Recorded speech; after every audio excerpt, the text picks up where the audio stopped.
जी की खूब सेवा करते थे। इनको नहलाते, इनको सुंदर सुंदर वस्त्र पहनाते, इनके टीका लगाते, भोग लगाते, इनको निहारते,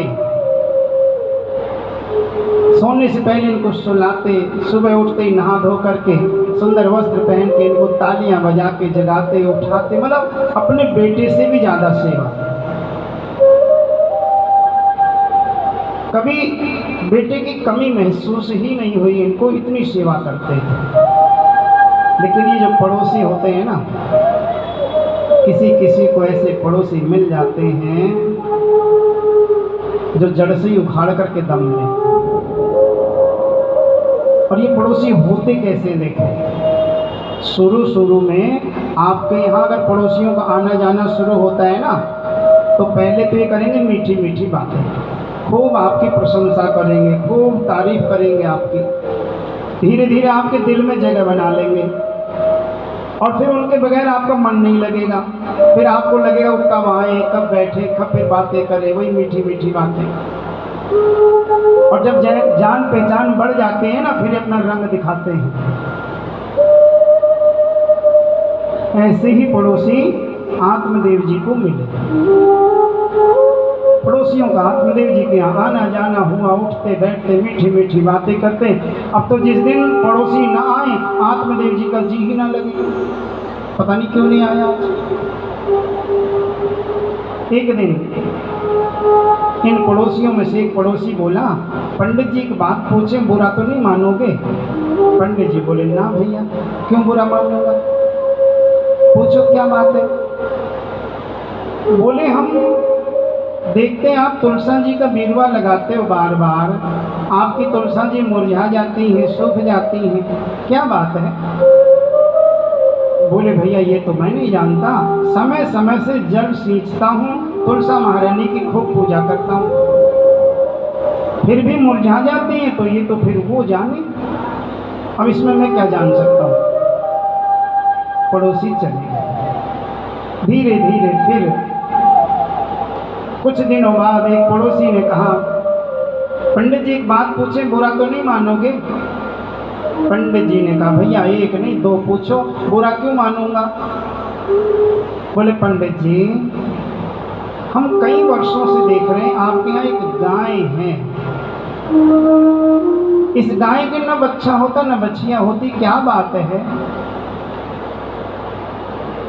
पंडित जी ने कहा, भैया गाय के बच्चा बच्चियां नहीं होते, मुझे तो नहीं पता, मैं तो गौ माता की खूब सेवा करता हूँ, चारा समय से देता हूँ, पानी समय से पिलाता हूँ, गौ माता को नहलाता भी, उनकी खूब सेवा करता हूँ। अब बच्चा बच्चियां नहीं होते तो ये मैं कैसे बताऊं? एक पड़ोसी ने कहा, पंडित जी हम बताएं, आपकी गाय के बच्चा बच्चियां क्यों नहीं होते? पंडित जी का दिल भर आया। पंडित जी ने सोचा, मेरे पड़ोसी कितने अच्छे हैं, मेरे पड़ोसियों को केवल मेरी चिंता नहीं रहती, मेरे पड़ोसियों को तो मेरी तुलसा रानी की भी चिंता रहती है, मेरे पड़ोसी तो मेरी गौ माता के बारे में भी सोचते हैं, कितने अच्छे पड़ोसी हैं मेरे। पंडित जी ने कहा, हाँ भैया बताओ क्यों नहीं होते बच्चा बच्ची? बोले, अरे पंडित जी जो आपकी पत्नी है ना, वो बांझ है, वो तुलसा जी में जल डालती है ना, तो तुलसा जी सूख जाती, तुम्हारी बांझ पत्नी के हाथ का चारा खाते खाते गाय भी बांझ हो गई, इसीलिए कोई बच्चा बच्चियां नहीं होते। आत्मदेव जी ने धीरे धीरे आंखें बंद कर ली, इतने कड़वे शब्द सुन नहीं पाए आत्मदेव जी, अंदर ही अंदर फूट पड़े, बहुत रोए, मानो किसी ने बहुत तेज धार वाली छुरी लेकर के अंदर से चीर दिया।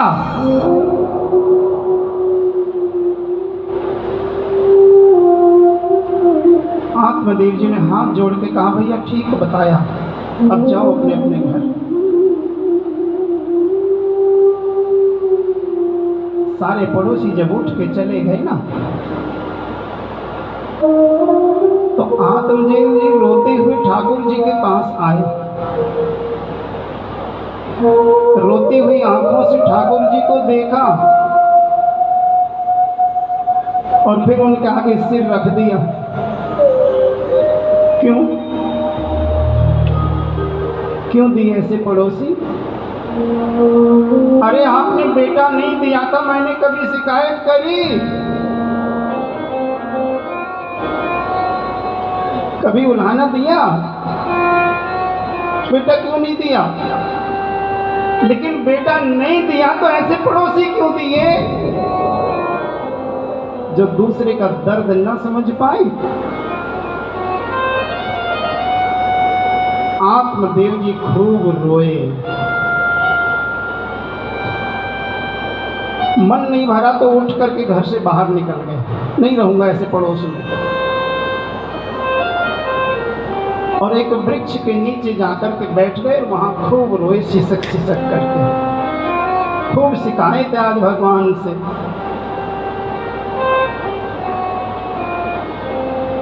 आत्मदेव जी जब बैठे रो रहे थे ना, तभी एक संत का आगमन हुआ।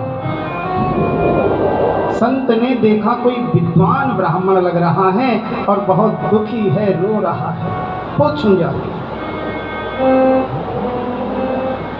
संत आत्मदेव जी के पास में आए, बोले कथम रोदिसि विप्रत्वम काते चिंता बलीयसि वदत्वरं सत्वरं मह्यं स्वस्य दुःखस्य कारणं। कथम रोदिसि विप्रत्वम, हे ब्राह्मण क्यों रो रहे हो?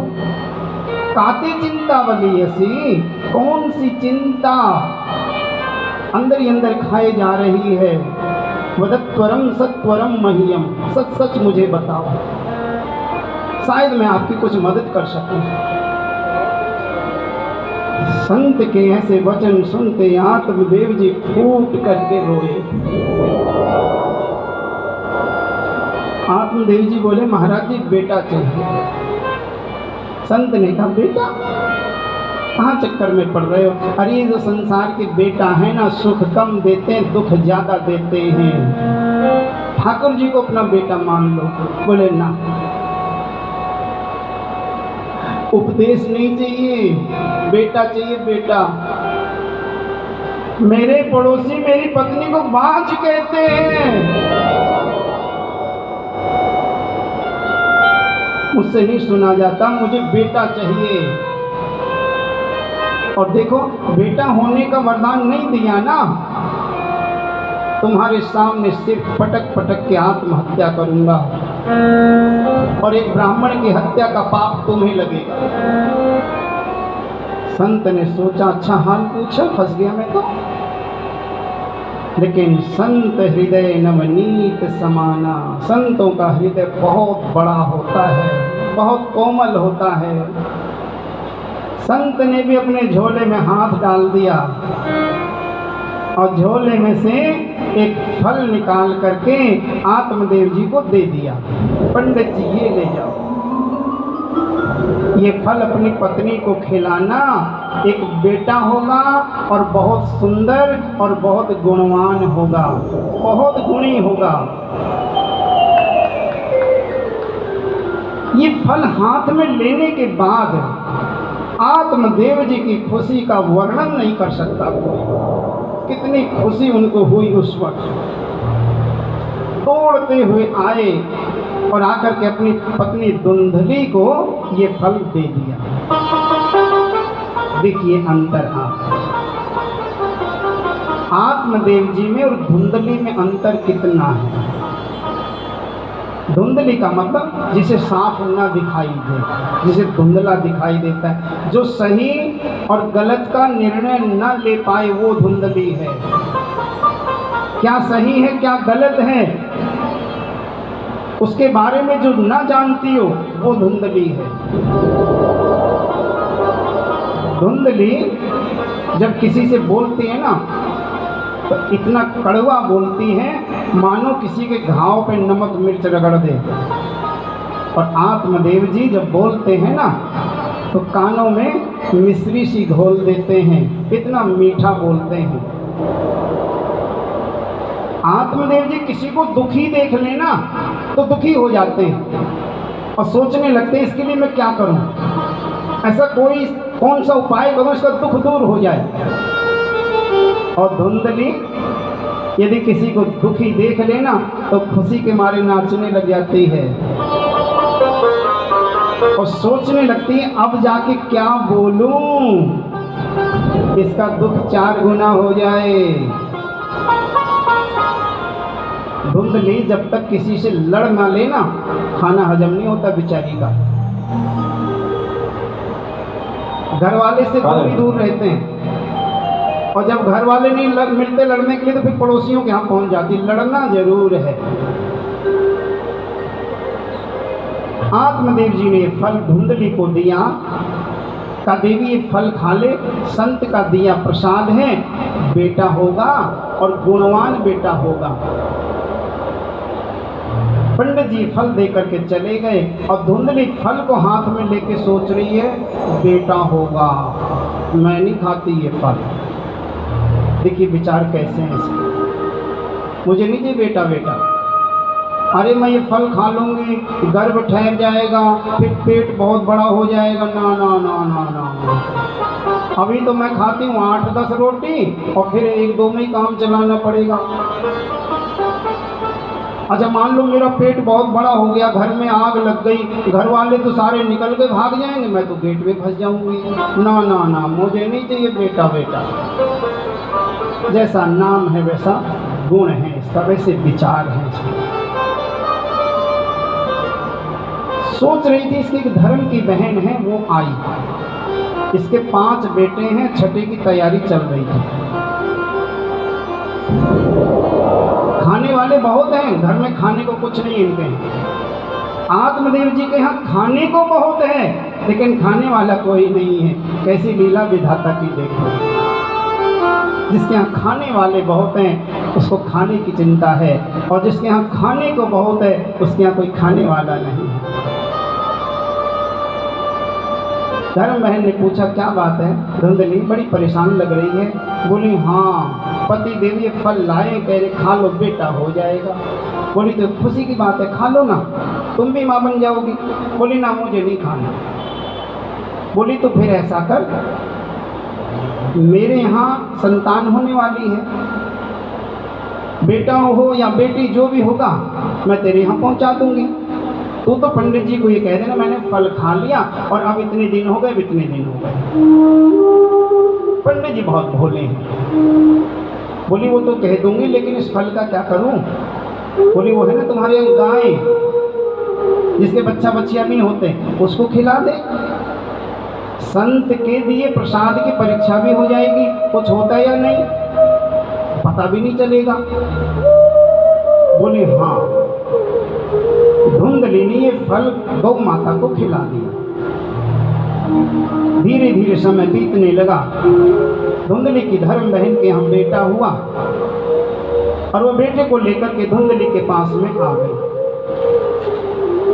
आत्मदेव जी भी बड़े खुश हैं, उनको भी पता कि आजकल में ही होने वाला है बेटा मेरे यहाँ।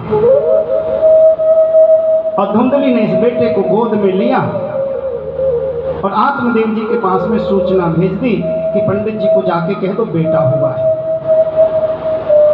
आत्मदेव जी ने जैसे सुना बेटा हुआ है, खुशी के मारे उछल पड़े। रास्ते में जो मिला, किसी को अपना हार उतार के दे दिया, किसी को अंगूठी उतार के दे दी, किसी को घड़ी उतार के दे दी। खुशी के मारे दौड़ते हुए आ रहे हैं और आगे धुंधली की गोद में उस बालक को बिलखते हुए देखा। भूख के मारे ये बालक बिलख रहा था, रो रहा था। आत्मदेव जी ने कहा अरे देवी भूखा है, इसको दूध पिला, मर जाएगा भूखा। अब धुंधली दूध कहाँ से पिलाए? इस परमात्मा की तो बड़ी विचित्र लीला है। ये उसी माँ की छाती में दूध भेजता है जिसको संतान देता है। धुंधली की तो संतान हुई नहीं, दूध कहाँ से आएगा। लेकिन ये बड़ी चतुर है, आत्मदेव जी से बोली कि मेरे स्तनों में न जाने क्या हुआ, दूध नहीं उतर रहा, फिर तो ये मर जाएगा भूखा।